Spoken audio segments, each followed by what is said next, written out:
NEET meat. अरे यार कहाँ कहाँ से पागल लाके बैठा देते हैं।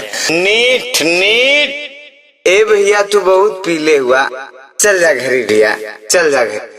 कोर्रा बनाओ, कोर्रा बनाओ, चीर देंगे, फाड़ देंगे, किसी भौजाई का चोरी नहीं छोड़ेंगे, चाहे मिर्जापुर की पिचकारी हो, चाहे चंदौली की पिचकारी हो, चाहे मुन्ना भैया के मेहरारू का साया हो, चाहे साहबलाल के मेहरारू का साया हो, आज के बाद छाया में 2 छेद होगा, 2 छेद होगा। आनंद अलबेला तुम लवंडा हो, आज के बाद अब के मेहरारू के छाया में 2 छेद होगा। होली के मौसम भैया आराम से 2 छेद होगा, एक मेरा एक मुन्ना भैया का। इनका तो परमानेंट छेद है और एक छेद होगा दिनेश सभा का। 3 छेद बढ़ाओ, छेद जितना बढ़ता बढ़ाओ। साया 7 मीटर का होता है। दिनेशवा पंडितवा भैया जी, छेद बढ़ाओ, नीट बनाओ। मीट बनेगा भैया, कोर्रा बनाओ। सब भोजपुरी वाले यार कोर्रा बनाओ। नूरी वाले में देखते यार बिना पानी वाला मारते नहीं, नूनवा चाटते, वैसा बनाओ। मुझे जाना है घर। भैया तू बहुत पीले हुआ, घरे चल जा। मेरी मेहरारू 100 की लड़की है। तू जाबा घरे की ज्यादा बोलबे। मेरी मेहरारू 100 की लड़की है। देश से 3 बार ऊपर नीचे करवाती है और मैं 50 किलो की बोरी लेके कितनी बार ऊपर नीचे करूंगा पीने के बाद। भैया मैं ही सिखाती कि आप घर पागल हो ना, जिसके सर पे बोरी पड़ती है उसको पता चलता है। कहाँ से मुन्ना चला आया भाई, बंदा भाई। 27 बार उठाना बैठाना तुम्हारे बस का काम नहीं है। तो होली का तो मौसम है भाई। तुम साइलेंट रहो, मेरा दारू बनाओ, दारू मेरा बनाओ और मुन्ना भाई का टीना भी इनके मुंह पे फेंकवा दो। पानी नहीं है भैया, कोर्रा आपको पीना हो। कोर्रा ही तो समझा रहा हूँ कि कोर्रा बनाओ, कोर्रा बनाओ। खाना में भी कुछ नहीं है भैया। चलो बस करो, बिना चिकने का मारते हैं, हटाओ।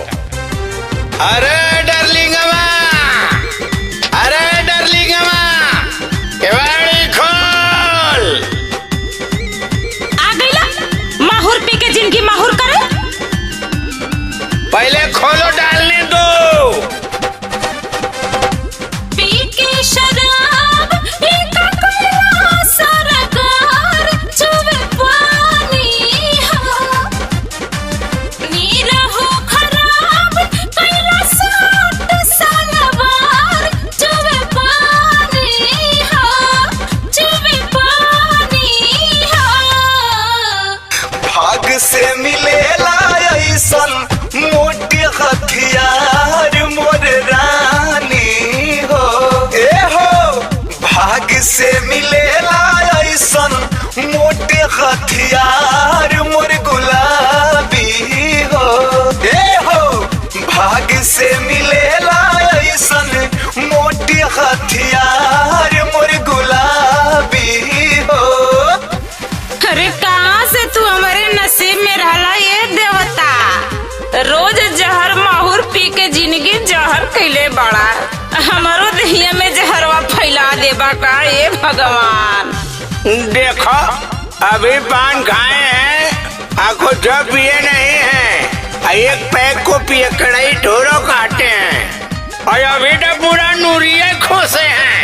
टूटी कमरिया, मथे सरेरिया, होली में कैला तू मनमानी। पाके ऐसन भरल जवानी हमका केहू न मानी। अरे तंग पुष्पी न ले ले हो रानी। टूटी कमरिया, मथे सरेरिया, होली में कैला तू मनमानी। पाके ऐसन भरल जवानी हमका केहू न मानी। चढ़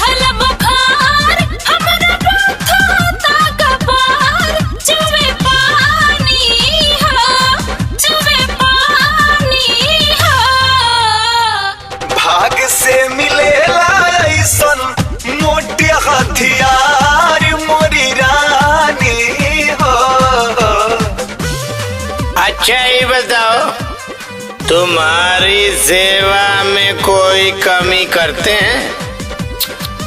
अभी तुम्हारा पूरा इंजेक्शन का आदत नहीं ना है, इसीलिए कमर उमर दुखाता है। जब डेली इंजेक्शन लगवाने लगोगी तो जरा भी तकलीफ नहीं होगा, बल्कि तुम ये नूरी कमर में मल लिया करो। अब से चले जा, घर से निकल जा, सुते दो हमके राजा। पूरा न भइल अभी बया था, एक बेरी अवरी आ जाओ। आप पहुंच के झटाक से नहीं। अब से चले जा, घर से निकल जा, सुते दो हमके राजा। पूरा न भइल अभी बया था, एक बेरी अवरी आ जाओ।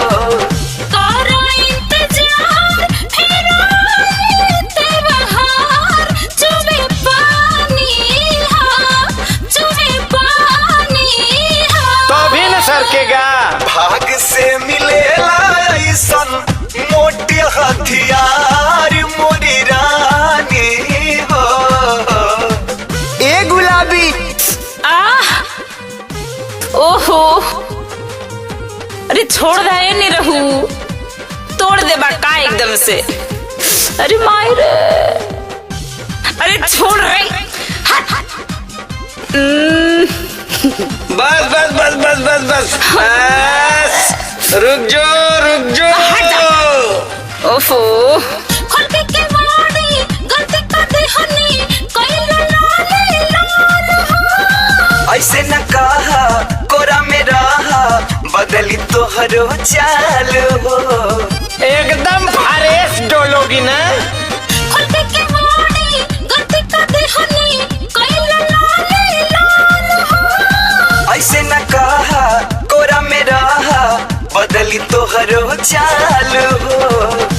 ए हो बिरंदर निरहो, प्रीतम हमार, चुमे पानी हा, चुमे पानी हा। कुएडो भाग से मिलेला ऐसन मोटे हथियार मोर रानी हो। ए हो, भाग से मिलेला ऐसन मोटे हथियार मोर गुलाबी हो। ए हो, भाग से मिलेला ऐसन मोटे हथियार मोर गुलाबी हो। आज पूरा एकदम खेल के आइल है, मजा आ गल। बस हो गल संतोष। ये दवा का होली बढ़िया बीती, अपने मेहरारू के संगे जवन मजा आवाला ना, चिनकड़ी हमन के संगे पूरा लात ना लगनी कूद है ना।